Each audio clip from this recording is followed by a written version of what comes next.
রহিম। প্রিয় নেতৃবৃন্দ, সহকর্মীবৃন্দ, সকল শরণার্থীগণ, আসসালামু আলাইকুম। প্রতি বছর মে মাসের এই দিনটি আমাদের পরিবারে আসে এক বেদনা বিধুর স্মৃতি নিয়ে। এই দিনে শুধু আমাদের পরিবার নয়, বরং সমগ্র দেশই হয়ে উঠে পড়েছিল বেদনার্ত ও অভিভাবকহীন।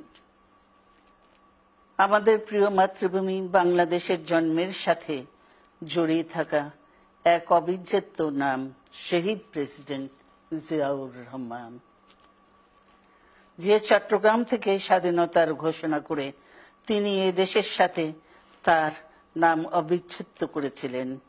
সেই চট্টগ্রামেই এক সফল, সৎ, দূরদর্শী ও প্রকৃত দেশপ্রেমিক প্রেসিডেন্ট হিসেবে নিজের জীবন উৎসর্গ করেছেন।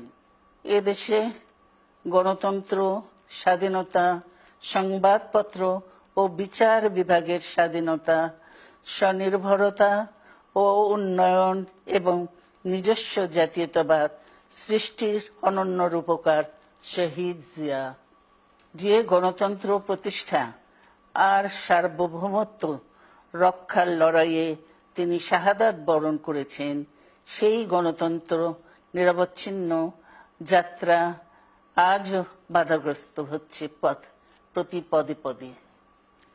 খুব শীঘ্রই আমরা বাংলাদেশকে গণতন্ত্রে পুনঃপ্রতিষ্ঠিত দেখতে পাব। এই হোক শহীদ জিয়ার শাহাদাত বার্ষিকীতে আমাদের অঙ্গীকার। এই লক্ষ্যে সুশৃঙ্খলভাবে এগিয়ে চলার জন্য আমি বিএনপির সকল পর্যায়ের নেতা কর্মী ও দেশবাসীর প্রতি আহ্বান জানাচ্ছি।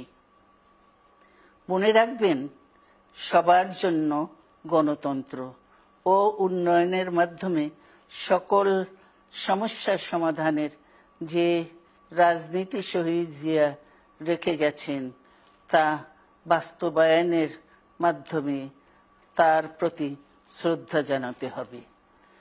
আমরা তার বিদায়ী আত্মার মাগফিরাত কামনা করছি। আল্লাহ হাফেজ। বাংলাদেশ জিন্দাবাদ।